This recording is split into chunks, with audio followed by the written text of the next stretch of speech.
Hello, Flutterbys. It is Butterfly. I'm so happy to see you again. Thanks for coming.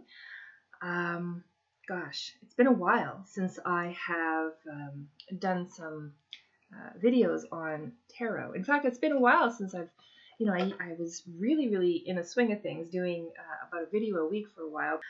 So today I want to continue with going through the tarot deck and card meanings, traditional meanings with the Rider-Waite-Smith deck, but also as they translate to some other cards, some other decks that are kind of Rider-Waite-Smith clones or inspired by, and some of the differences too.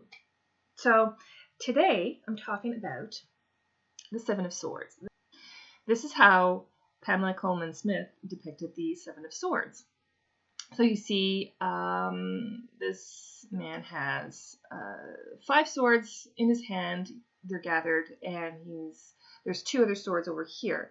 Now, there's a lot of interpretation with regard to this. You see the village here, the city in the background. They look like tents, like some kind of a traveling group of people. You don't know if it's an entertainment, kind of like a circus, or what it is, a carnival, or what it is. It could be a village.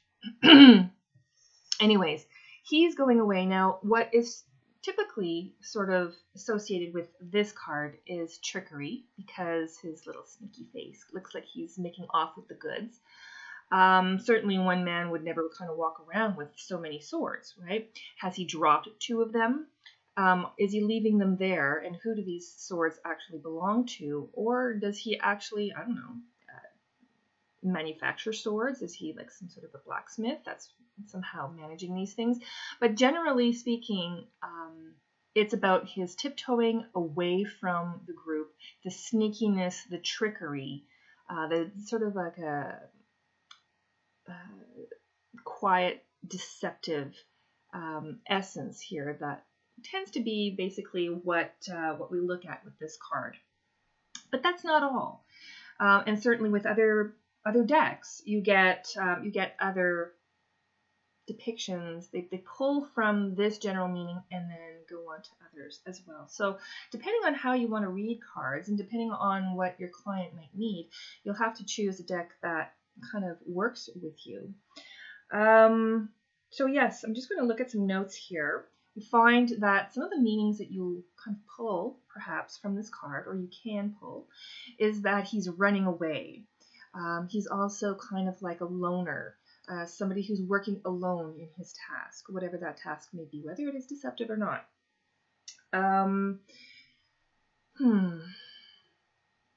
Let's see, yeah, the deceptive sort of thing, there's a bit of dishonor in that. Let's see, he's carrying a burden, he's carrying the load. There's actually work that is being done here. Sometimes with this deck, you look at the color of some of the things that are done. So here you have the red shoes, and the red hat, which means, passion. Red is passion. It's sort of the color of the south, the cardinal direction of the south, of fire, so of passion.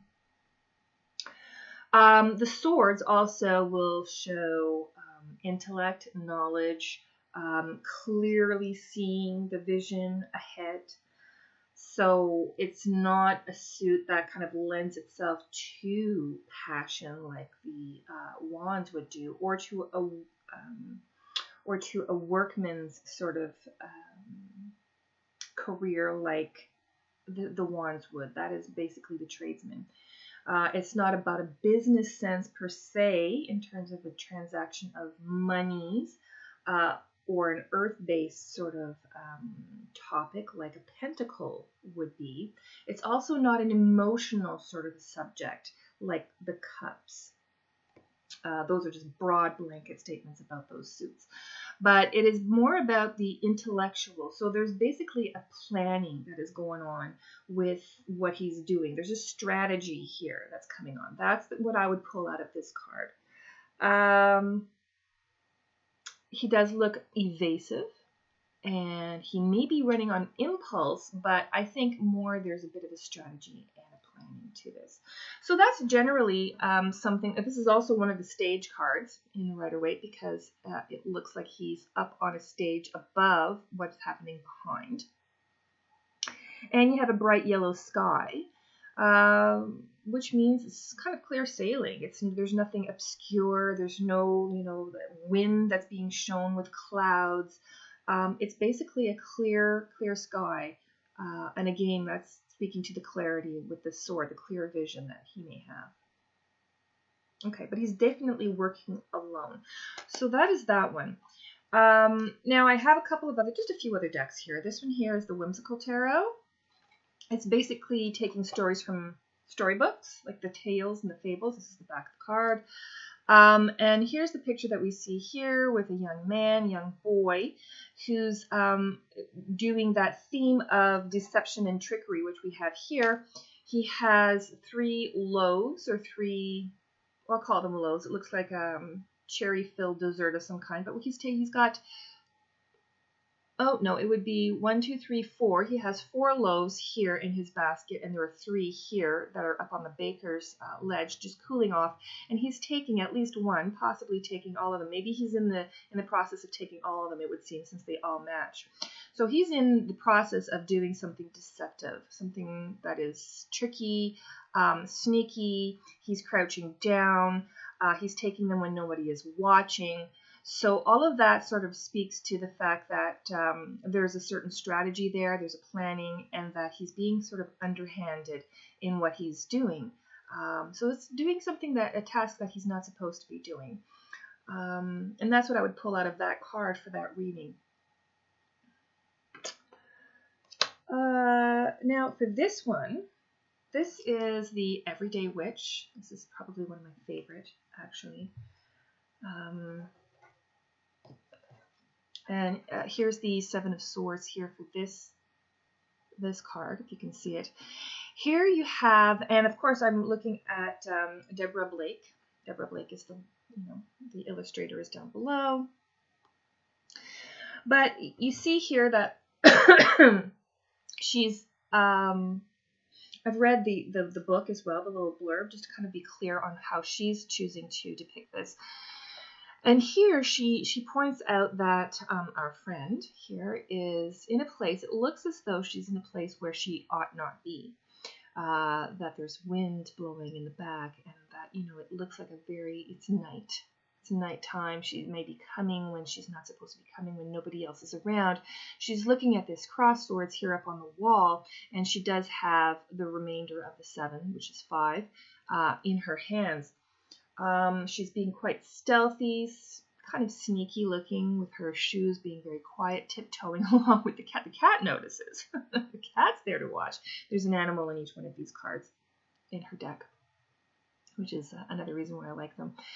But so here you have the wind that's blowing. That's the only other thing that's accompanying her. And so in the cold night, but you don't really know whether she's taking the swords with her in a sneaky way, as with the other ones, kind of like, or if she's actually placing them in and bringing them to the home, to the house, to this place that she is. So that's one of the things that Deborah Blake will point out, is that you don't know exactly what's going on in this picture. It could be this, it could be that she's taking, it could be that she's offering and giving.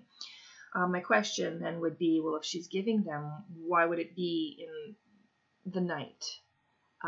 With this sort of like, nobody else is around. She's coming when nobody else is around. She's not looking for somebody to show up. She's sort of like contemplating. So there's a planning there that's happening. Contemplating or maybe admiring these 2 swords that she does not have, while she has these ones here, and what's going to happen next. So this card sort of, I kind of question, what happened before, what happens next. And then I can't ignore these 2 beautiful crystal balls that look like obsidian, perhaps, on the shelf. And again, keeping with knowledge, there's a bookshelf. So there's a plethora of resources there from which to as I see back here, yeah, I really enjoy looking at that. And what might that signify for your client? Or for yourself, if you're doing a reading for yourself. Yeah, I really like the Everyday Witch. That's definitely. So this is my last card that I'm going to show you today, and it's just to show you the contrast, because there's plenty of decks that are Rider-Waite Smith inspired, but they pull from that and they take it to a different meaning altogether. And this is one of these cards. Certainly, the whole deck kind of is reminiscent of RWS, but some cards like this one just kind of not. So this is a Vision Quest Tarot. There's a lot of indigenous imagery in with this card, with this deck. And here is what we see. So we're not looking at 7 swords. First of all, the suits are about the elements and not about the swords and the wands and the cups and the pentacles. This deck uses the elements. So the swords here is of air. So the swords of air, and they have like a key word.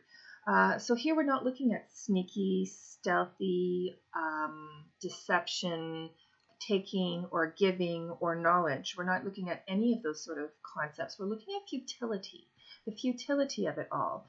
And what you notice above is that there are 7 birds flying above the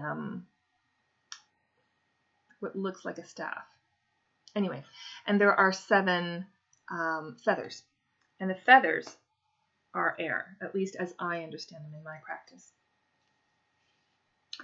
So I'm going to read a little bit from the book because I want to kind of get how contrasting it is to the kind of more traditional meanings and why I like them, because they are different. So in essence, the futility is negative expectations, discouragement, rigid thought patterns, survival fears, resistance to the inner emptiness, fear of the unknown, and collapse of illusion. Can you remember all that when you're doing your reading?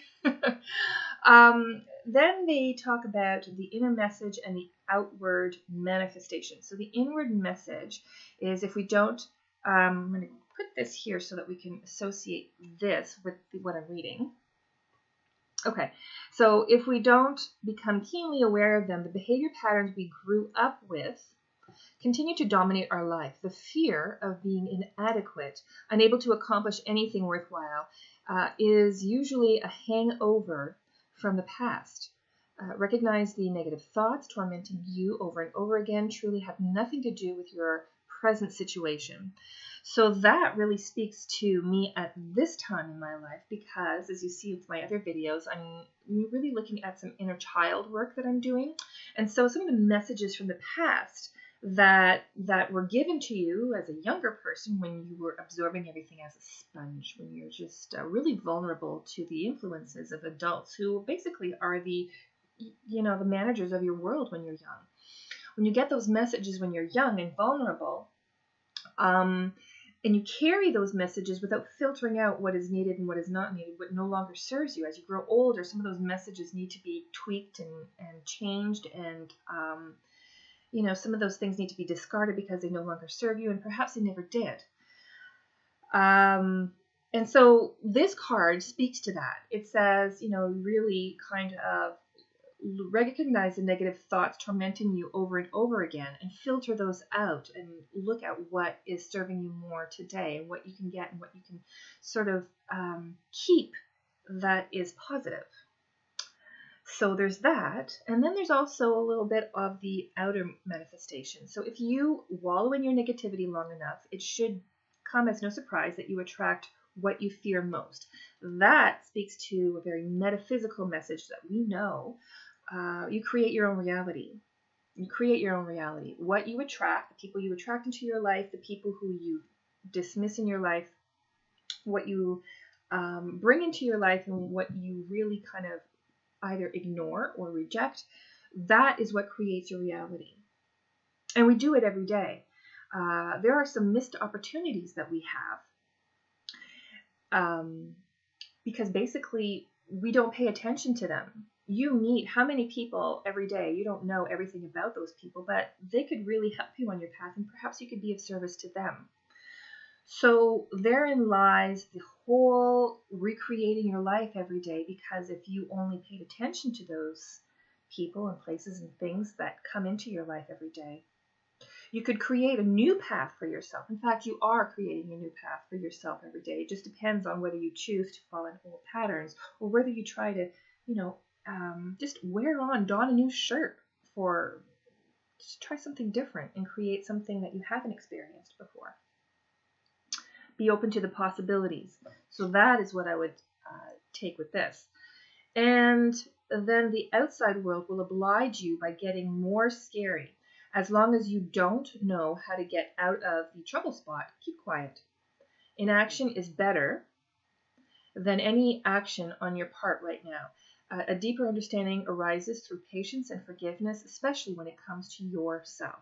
So there's quite a different message from this deck. Here's the back of this deck. I love it. This is a lovely, lovely deck. My challenge with this one is I'm still using it quite a bit to read for myself because I'm, so entrenched with traditional meanings that I'm for the past few years I've been trying to expand on other meanings as well and what else I could draw from the cards. So therein lies, my path. We always have something more to learn, right? We can't know it all. So different decks offer something different, which is, whether tarot has to always follow some traditional meanings or not, I'm not entirely sure. It's good to have a starting point so that you have something to say. But I really, really enjoy decks like this that expand on new things and that kind of give you something in the picture. The pip kind of decks I stay away from because I need those cues. I need those visual cues in the images. So this is about as pippy as I want to get because there are some, the birds and the stones, the foundation from the past, perhaps, that you could look at, and the feathers. So if I can kind of incorporate those cues in with the meaning and remember what goes with the card. I certainly am not one of these fly by the seat of my pants and make it up as I go along. The meanings of the cards kind of change with every client, but I do pull things from the cards themselves. It's just that there are so many things for each card that I look at the spread and see what's in the cards that is congruent in all of the cards, and then of course with what the client is telling you, that's kind of where the words of wisdom come filtering through. That is where you can channel what the person needs to hear on that day. And of course, you can come up with whatever messages you want, but again, it gets filtered by the time it gets received by the other person. The querent certainly has a way of understanding or not and looking for clarification with any questions. So, all of that to say, welcome to the Seven of Swords. All right. I hope this, was somehow enlightening, if not entertaining. And let me know if you do like this video by clicking the like button. Please subscribe, click that bell. And let me know what you'd like to see more of in my channel. Do you really prefer the Book of Shadow stuff? Do you prefer the tarot interpretations and working with tarot? Do you prefer working with witchcraft? Do you prefer the counseling and psychology? Oh, do we say counseling? Do you prefer the developmental psychology, the metaphysics? All of these things that I tend to really sort of go through, book reviews. So just let me know what it is that you might like to see more of so that I get an idea of who's in my audience. Okay? Take care. Have a wonderful day.